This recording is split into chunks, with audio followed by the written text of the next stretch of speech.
함께 보실 말씀 사무엘상 17장 41절로 49절 말씀입니다. 사무엘상 17장 41절로 49절 말씀 우리 찾았으면 한 목소리로 읽도록 하겠습니다. 블레셋 사람이 방패든 사람을 앞세우고 다윗에게로 점점 가까이 나아가니라. 그 블레셋 사람이 둘러보다가 다윗을 보고 업신여기니 이는 그가 젊고 붉고 용모가 아름다움이라. 블레셋 사람이 다윗에게 이르되 내가 나를 개로 여기고 막대기를 가지고 내게 나아왔느냐 하고 그의 신들의 이름으로 다윗을 저주하고 그 블레셋 사람이 또 다윗에게 이르되 내게로 오라 내가 내 살을 공중의 새들과 들짐승에게 주리라 하는지라. 다윗이 블레셋 사람에게 이르되 너는 칼과 창과 단창으로 내게 나아오거니와 나는 만군의 여호와의 이름 곧 내가 모욕하는 이스라엘 군대 하나님의 이름으로 내게 나아가노라. 오늘 여호와께서 너를 내 손에 넘기시리니 내가 너를 쳐서 내 목을 베고 블레셋 군대의 시체를 오늘 공중의 새와 땅의 들짐승에게 주어 온 땅으로 이스라엘의 하나님이 계신 줄 알게 하겠고 또 여호와의 구원하심이 칼과 창에 있지 아니함을 이 무리에게 알게 하리라. 전쟁은 여호와께 속한 것인즉 그가 너희를 우리 손에 넘기시리라. 블레셋 사람이 일어나 다윗에게로 마주 가까이 올 때에 다윗이 블레셋 사람을 향하여 빨리 달리며 손을 주머니에 넣고 돌을 가지고 물매로 던져 블레셋 사람의 이마를 치매 돌이 그의 이마에 박히니 땅에 엎드러지니라. 아멘.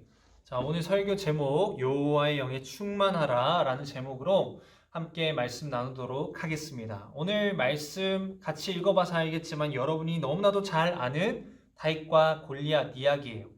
근데 이 이야기 속에서 오늘은 이 전투 이면에서 다윗과 골리앗의 전투 이면에서 발견할 수 있는 또 다른 진실 안에 있는 하나님의 은혜를 오늘 함께 찾고 또한 우리의 마음에 받는 시간이 되길 원합니다. 블레셋은 사울이 통치하는 이 이스라엘을 쳐들어오게 됩니다. 그리고 이에 대응해서 이스라엘 역시도 반대편에 진영을 쳤어요. 블레셋은 골리앗을 보내어서 이 이스라엘에게 도발하는데 어떻게 도발하냐면 골리앗이 말하길 나랑 1대1로 누구든 나와서 싸워서 이기면 우리 블레셋은 군사를 물릴 뿐만 아니라 너희들의 종이 되겠다고 말합니다. 골리앗이 마치 객기를 부리는 것 같지만 사실 이것은 매우 고도의 전략이라고 할 수 있어요. 각구의 장수의 이 1대1의 싸움으로 승부를 짓는 것은 불필요한 군사적인 희생을 막을 수 있기 때문에 전쟁에 있어서도 매우 좋은 방법이었어요. 문제는 이스라엘 진영 안에서 과연 이 골리앗을 대적할 사람이 있는가의 여부에 있었어요. 그렇다면 이스라엘 백성들의 입장에서 이 생각할 수 있는 대표 선수는 누가 있을까요? 아마 많은 이스라엘 백성들은 사울 왕을 생각했을 겁니다. 그는 강력한 왕이었고 또한 군사적으로도 강한 왕이었어요. 그는 수많은 전장에서 승전보를 울렸던 사람이었고 심지어 그의 이 신체적인 능력도 이 객관적인 모습에서도 발견할 수 있듯이 사울은 이 다른 이스라엘 장정들보다 머리 하나가 더 클 정도로 정말 타고난 장수였어요.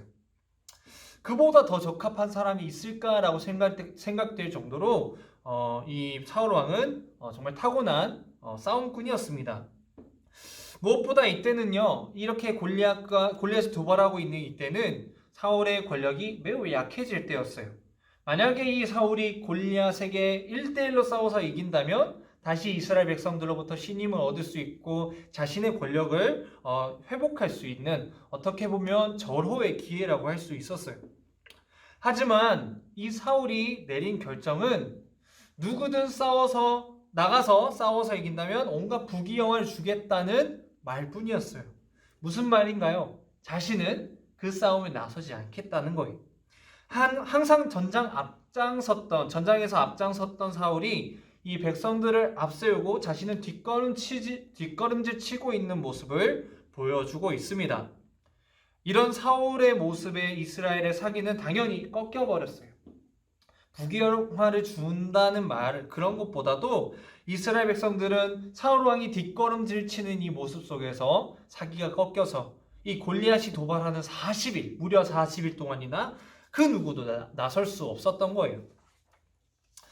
사울왕은 왜 예전처럼 그렇게 위풍당당한 모습, 기세가 등등했던 모습을 보여주지 못하고 있을까요?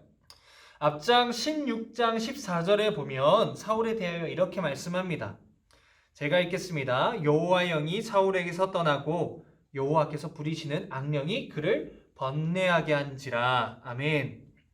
사울 왕이 이렇게 겁쟁이가 되고 백성들을 앞세워서 숨게 된 것은 바로 여호와의 영이 그에게서 떠나버렸기 때문이에요.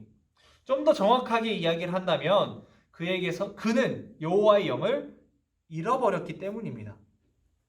사울도 처음에는요, 여호와의 영에 굉장히 충만한 가운데 이스라엘을 통치했습니다. 심지어 그렇게 여호와의 영에 충만한 채로 통치를 시작하면서 처음으로 맞닥뜨린 적이 누구냐면 오늘 말씀 속에서 맞닥뜨리는 이 블레셋이었어요. 심지어 그때 상황은 지금보다 더욱더 심각한 상황이었어요. 블레셋은 36,000이라는 대군을 데리고 이스라엘을 쳐들어왔었고 그에 맞서는 이스라엘 군대 처음엔 3,000명이었는데 36,000이 쳐들어오니까 이스라엘 백성들이 모두 겁을 먹고 막 도망갑니다. 그래서 마지막에 이 사울 왕이 데리고 싸웠던 군사의 숫자가 600명 밖에 되지 않았어요. 얼마나 비참한 상황이에요. 이길 수 없을 가능성이 더 높은 상황입니다.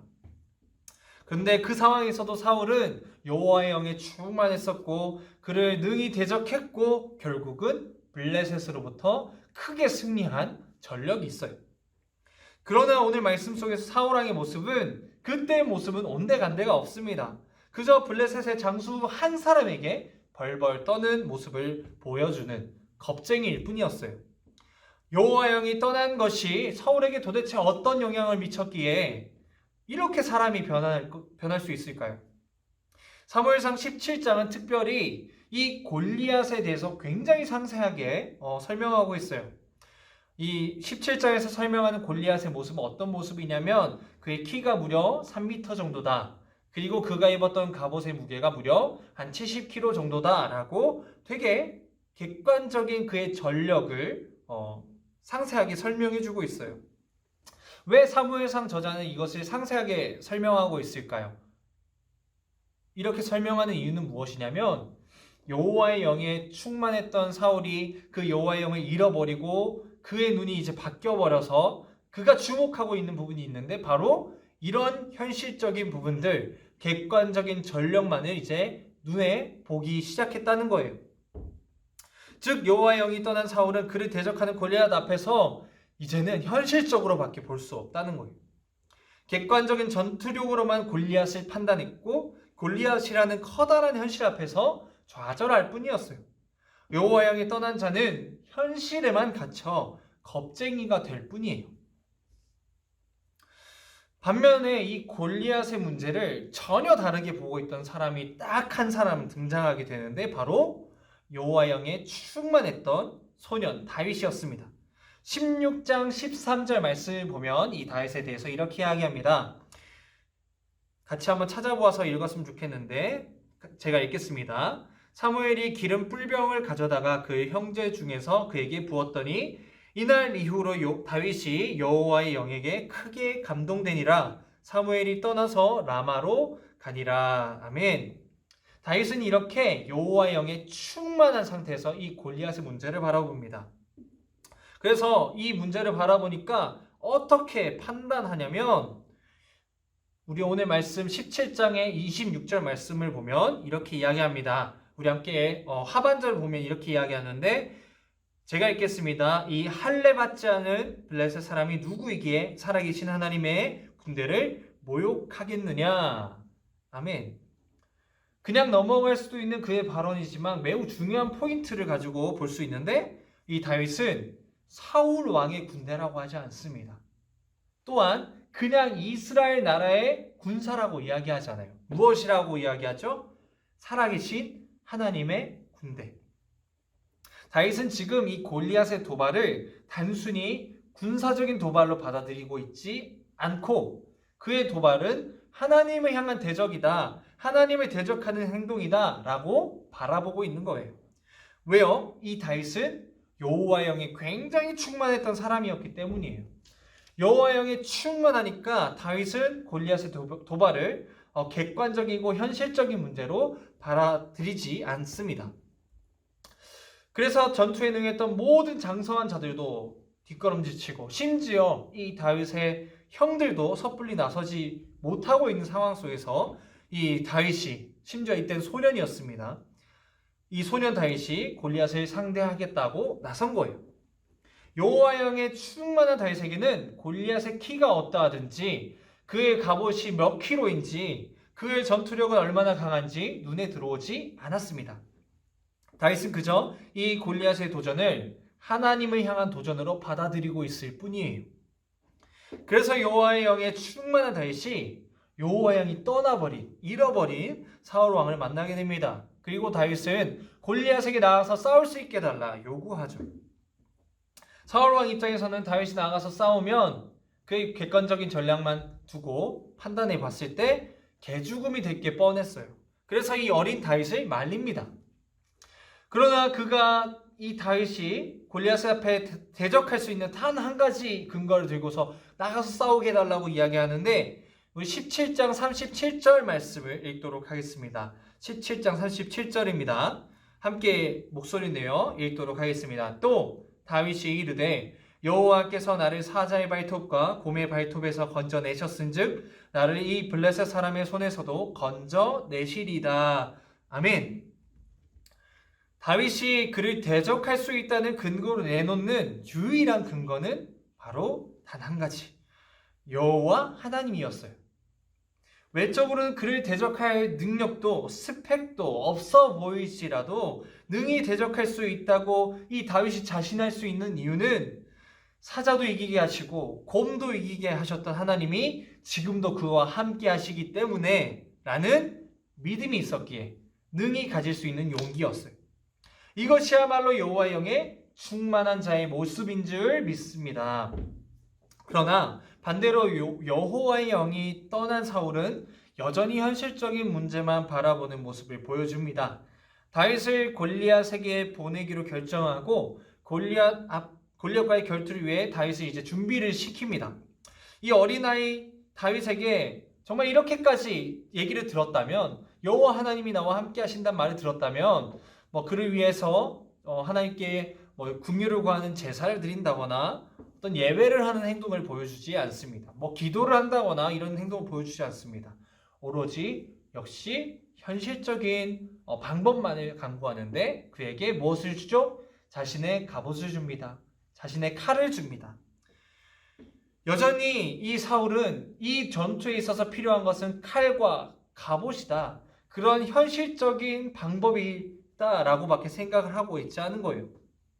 당연히 여호와의 영이 충만했던 다윗은 그 모든 갑옷과 무기를 다 거절하고 오직 자신이 늘 차고 늘 입었던 이 양치는 복장, 그리고 한 손에는 막대기, 한 손에는 물맷돌을 들고서 골리앗 앞에 설 뿐이었어요.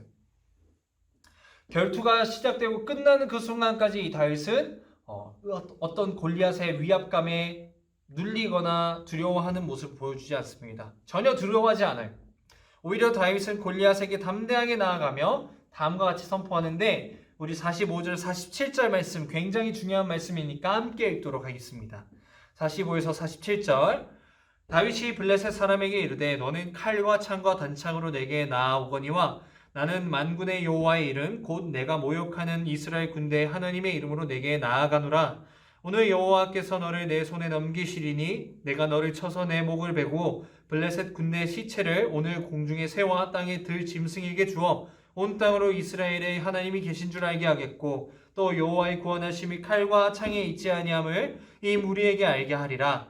전쟁은 여호와께 속한 것인즉 그가 너희를 우리 손에 넘기시리라. 아멘.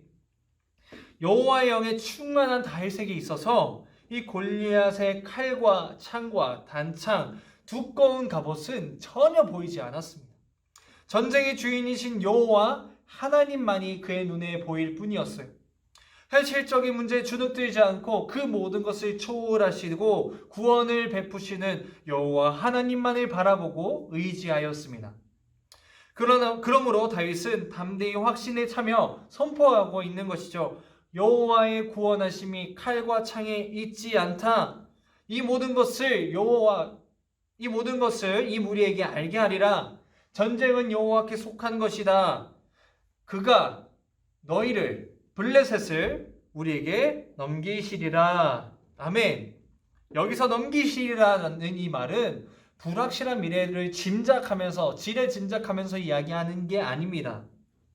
반드시 넘겨주실 거라는 믿음의 선포예요. 다윗은 담대하게 골리앗에게 힘껏 달려나갔고 그가 던진 물맷돌 한 방은 상상할 수조차 없었던 결과로 이어졌어요. 그 누구도 죽일 수 없을 것 같았던 이 골리앗이 죽어버렸고 이를 본 블레셋은 한 방에 사기가 꺾여버렸습니다. 도망치기 시작합니다. 자, 반대로 이 골리앗이 도발하는 40일 동안 아무것도 하지 못했던 이 이스라엘, 사기가 정말 바닥을 치던 이스라엘은 한 방에 그 사기를 회복하였고 그 도망치는 블레셋을 추격하여 그들을 치고 크게 승리할 수 있었습니다. 이와 같이 골리앗이라는 문제 앞에서 여호와의 영에 충만한 자와 여호와의 영에서 떠난 자, 여호와의 영이 떠난 자의 모습은 얼마나 대조되는지를 볼 수가 있어요. 사울을 통해 알 수 있듯이 여호와의 영이 떠난 사람은 한없이 겁쟁이가 될 뿐이에요. 그저 뒤에서 절망하고 좌절할 뿐입니다. 현실적인 문제를 그저 현실적인 방법으로만 해결하려고 합니다. 그 어떤 믿음의 액션을 보여주지 못해요. 부귀영화로 골리앗을 이길 자를 찾을 뿐 정작 자신은 나서지도 못합니다. 기껏 용기 있게 나선 다윗에게도 현실적으로 필요한 칼과 창을 제공할 뿐 그 어떤 믿음의 액션을 취하고 있지 않습니다. 그러나 여호와의 영에 충만했던 다윗은 골리앗도 담대하게 맞설 수 있는 용기를 보여줍니다. 그것은 자신에게 있던 자신감에서 비롯된 용기가 아니었어요. 하나님이 용기를 주셨고 그래서 객관적으로는 이길 수 없는 이 골리앗 앞에 담대하게 맞설 수 있었습니다. 왜요? 여호와의 영에 충만한 자는 하나님만을 바라볼 수 있기 때문입니다. 그래서 현실적인 문제를 넘어서고 초월하시는 여호와 하나님을 바라보고 의지하는 믿음이 용기로 이어질 수 있었던 겁니다. 그래서 그는 어떤 강력한 갑옷도 필요 없었고 칼과 창이 아닌 막대기와 물맷돌 단지 그것들로만 맞서서 단 한 방에 골리앗을 때려 눕힐 수 있었던 거예요. 여러분 말씀을 맺도록 하겠습니다. 사랑하는 중고등부 친구들, 현실적인 문제가 여러분 앞을 가리고 있습니까? 이로 인해서 여러분 삶에서 두려움을 혹여 느끼고 있지는 않습니까? 이때 여러분에게 중요한 것은 여러분이 여호와의 영에 충만한가, 여호와의 영에 떠난 자인가, 이것이 가장 중요한 문제인 줄로 믿습니다. 문제가 닥쳐올 때마다 여호와의 영이 떠난 사울과 같이 좌절하지 않기를 바랍니다. 절망하지 않기를 바랍니다. 이길 수 없어 보이는 이 골리앗 같은 삶의 문제들이 여러분을 집어삼킬 듯이 덮쳐온다고 할지라도 여러분 물러서지 않기를 바랍니다. 그때마다 오늘 다윗과 같이 여호와의 영에 충만한 자가 되시길 간절히 소망합니다. 조금 더 고상한 표현으로 여러분에 다시 한번 권면합니다. 성령에 충만한 자가 될 수 있기를 간절히 소망합니다. 우리 모두가 이렇게 성령에 충만한 가운데 여호와의 영에 충만한 가운데 살아간다면 우리를 좌절케 할 것은 그 어떤 것도 없는 줄 믿습니다. 골리앗 같은 현실적인 문제들 속에서도 여러분이 여호와의 영에 충만한 자가 되어서 결국은 여러분 모두가 날마다 그 모든 문제들 앞에서 승리하는 삶을 살아가시는 여러분 모두가 될 수 있기를 간절히 소망합니다. 오늘 설교 퀴즈 이렇게 나갑니다. 사울 왕은 이것이 충만하지 않았고 다윗은 이것에 충만했다고 했는데 과연 이것은 무엇일까요? 힌트는 여호와의 땡 한 글자입니다. 여러분 한 글자 퀴즈 정답 보내시면 여러분에게 소정의 선물 나누어 주도록 하겠습니다. 오늘 말씀 생각하면서 잠깐 전도사님이 기도하도록 하겠습니다. 사랑의 주님 감사드립니다. 오늘도 말씀을 통해서 우리에게 용기를 주시고 믿음을 주시고 또한 주님을 생각하게 하시니 감사드립니다. 하나님, 여호와의 영에 충만한 자가 어떤 삶을 사는지 오늘 사울을 통하여서 다윗을 통하여서 바라보게 하셔서 감사합니다. 하나님, 우리가 사울 왕과 같이 여호와의 영을 잃어버린 자 되지 않게 하시고 이 다윗과 같이 여호와의 영에 충만한 자가 되어서 아무리 커다랗고 이길 수 없어 보이는 그런 삶의 모든 문제들 속에서도 골리앗같이 이길 수 없는 객관적인 문제들 속에서도 하나님 용기 잃지 않고 담대하게 날마다 여호와의 영이 충만한 가운데 맞설 수 있는 우리 모든 중고등부 친구들 될 수 있도록 인도하여 주옵소서. 그래서 우리 모든 친구들이 그렇게 맞서서 정말 물맷돌 같은 그런 미약해 보이는 무기일지라도 여호와 하나님을 믿고 의지하는 믿음으로 날마다 승리하며 살아갈 수 있도록 주님 인도하시고 붙들어 주옵소서. 그렇게 인도하여 주실 줄 믿사옵고 이 모든 말씀 예수님의 이름으로 기도드립니다. 아멘. 주기도문합니다. 하늘에 계신 우리 아버지여, 이름이 거룩히 여김을 받으시오며 나라의 임하옵시며 뜻이 하늘에서 이루어진 것 같이 땅에서도 이루어지이다. 오늘날 우리에게 일용할 양식을 주옵시고 우리가 우리에게 죄 지은 자를 사하여 준 것 같이 우리 죄를 사하여 주옵시고 우리를 시험에 들게 하지 마옵시고 다만 악에서 구하옵소서. 되게 나라와 권세와 영광이 아버지께 영원히 있사옵나이다. 아멘.